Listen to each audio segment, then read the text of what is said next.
Hello everyone and welcome back to my channel. I am the Peacefire Witch, and on this channel I review tarot decks, oracle decks, and other witchy things.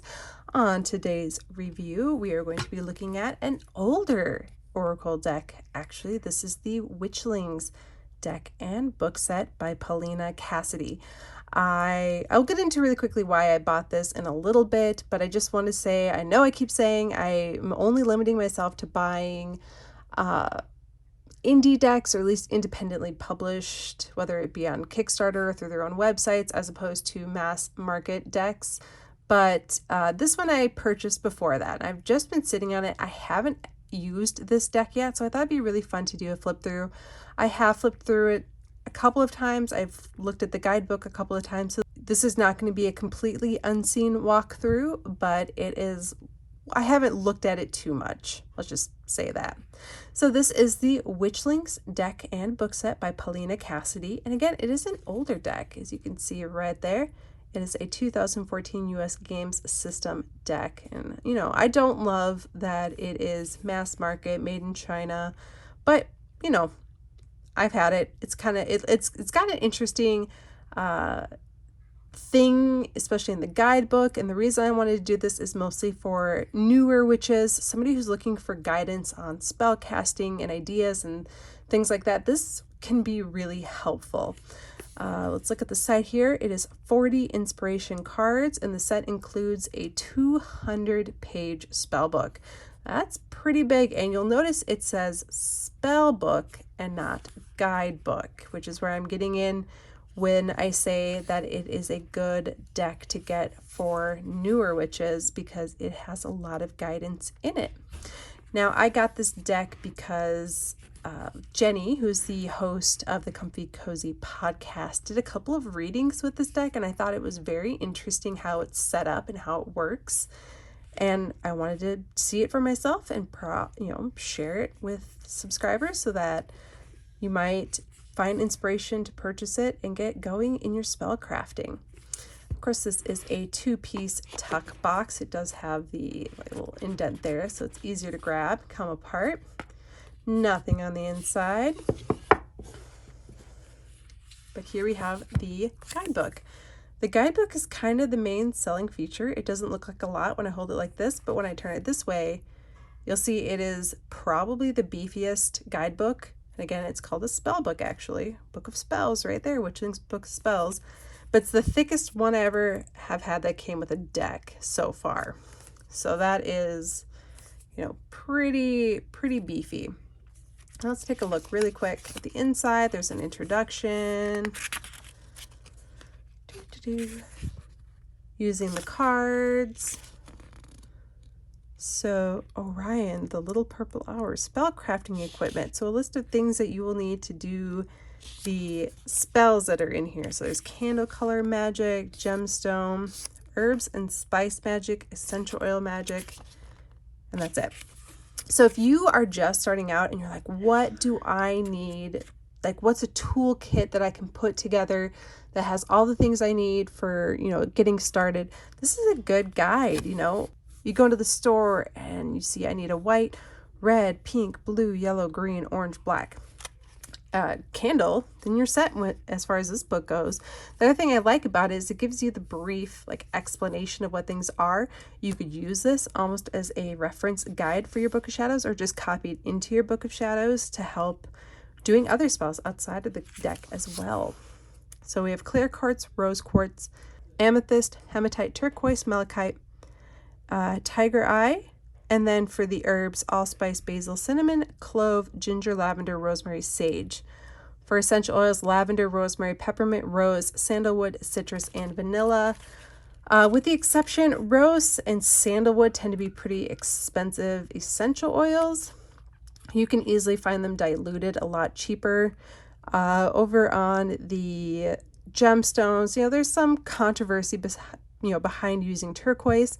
Otherwise, everything is relatively easy to come by and not expensive. You could put together a kit, you know, each of these candles, maybe $1. The gemstones, $2, $3, $4, depending on, you know, if you get like a little pebble or something bigger, it could go up to like $20, $30 each, but you don't have to do that. And then the herbs, you could probably pick those up even at your local grocery store almost, but definitely a bulk herb store for a couple of bucks each. And the essential oils, again, with the exception of the rose and sandalwood, pretty affordable. So this is an inexpensive kit to put together either. Now these are each of the cards. So the first card is abundance.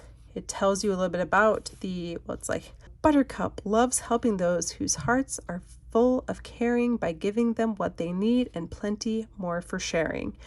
It's a poem. It's written in poetry form. It tells you a little bit about Buttercup, I think. Bring it in the universe. So what follows after the little description is perform one or all of the following spells and you will be attuned to the energies of abundance. So you draw this card, you flip to it, you read a little bit about it, and then you pick a spell and you go with it. So we have Bring It Universe. Let's see, Breeze of Abundance, Abundance Allured, and Glow and Illuminate. So 4 spells, 4 pretty easy, straightforward spells. And again, I'm sorry if you can hear yelling in the background. My kids are still awake. I usually record these at night after I go to bed, but decided to take advantage of what I thought was a quiet afternoon, but now they're all being loud. So I do apologize if you can hear it, and if not, I'm just talking crazy. But yeah, it looks like every single one has a poem, a little description, and then 4 spells. And it goes on and on and on. 40 spells, 4 pages each. And then let's see if there's anything in the back. Is that it? Yep, that's it. So then it goes into the about, and this deck is by Paulina Cassidy. So it tells you a little bit about Paulina and her work. Again, Ontario, she's my neighbor. This is the second card deck in a row that the creator has been from Ontario. The Jane Austen deck was by an Ontario creator too. Although it looks like she lives in the United States now with their 2 cats. And then it looks like a few pages for notes at the end here. Not really a whole lot, so there's not a ton of note taking. Kind of felt like this might just be a little bit of filler back here. So that's the guidebook. And the guidebook is pretty much the reason you would buy this deck. But let's take a look at the cards too. Nothing on the inside here. And just see. The backs, I do love the backs. These are very pretty and they are glossy. I prefer matte, but very nice design, very soft and gentle design. Each of the witchlings look cartoony. Not, this isn't a realistic drawing, but they're very cute. And this would be a really good deck for an older child or a teenager, somebody who really is just trying to get into practicing spellcasting and just needs a little bit of guidance. I am noticing this little owl guy right here. I think he was mentioned. Orion the owl, is that who he is? He's mentioned in the guidebook. I should have read up on what let's just do that really quick here. 1 second. Just clip into Orion, the little purple owl. The universal familiar of the witchlings acts as a protector, mentor, assistant, and friends to each of them and their witchling community as a whole. So that is who Orion, the little purple owl, is. And you'll notice him. What's that book series that has, it's like a little mouse, I think, in every single scene. And you read the book, and half the time as a kid, I wouldn't even pay attention to the actual book because I was looking for where the mouse was. I'm like, where's the mouse in this one? So again, we have the name of the witchling, got the little owl there with them. At the bottom, it does say a little brief thing about each of them. So in this one is creativity is a natural part of you that can be ignited and developed. So a little brief, thing. And you could also use this as a, daily draw type card, kind of a guidance card. What do I need to focus on today? You need to focus on your energy. So this, if you are the sort of person who likes to do a daily card draw, this would be a really nice one to guide your day, whether or not you do the spell work within the guidebook or not. I do myself a series of daily card draws. So I'll do a tarot card draw, usually from the Muse Tarot, Then I will draw an oracle card, which rotates. I have a pretty big collection. I haven't shared a lot of them with you yet, which I will. But I do have a pretty big collection of oracle cards now that I will kind of cycle through. Right now I've been on a Shine from the Inside oracle card kick by Brittany Carmichael. And then I'll use Deja Druitt's 2 cards, the My Quality Time activity card set and the Personal Power card set. And the Personal Power one I use for a journal prompt. So I do have a nice kind of morning routine set where I draw some cards and reflect on them. And this would be a really nice deck to include in that because it does give you some guidance throughout your day. What are the things you need to focus on? You need to focus on relaxation today. So stop your world from spinning by partaking in well-deserved moments of relaxation. So you draw this in the morning and then throughout the day you think, okay, I'm feeling really stressed out. I need to just relax. So I need to just stop and find those moments to relax a little bit. So a very nice deck that has a lot of potential possibilities. I know Jenny at Comfy Cozy Witch, again, that's a podcast. You can check it out on Apple Podcasts or wherever you get your podcasts. She likes this deck. She said the first time I heard her talking about it, she said she kind of hadn't used it for a while and then got back into it. So I thought, I'm going to try out this deck. It was when I was just starting to buy decks. And this one's pretty affordable. I think it was $18, $19. It was definitely under 20. So a nice starter deck for a younger witch who saves up a little bit of money to help guide their way, or just someone who's looking for a little extra guidance or just some inspiration throughout the day. So there is a border on this deck, although it is a colored border.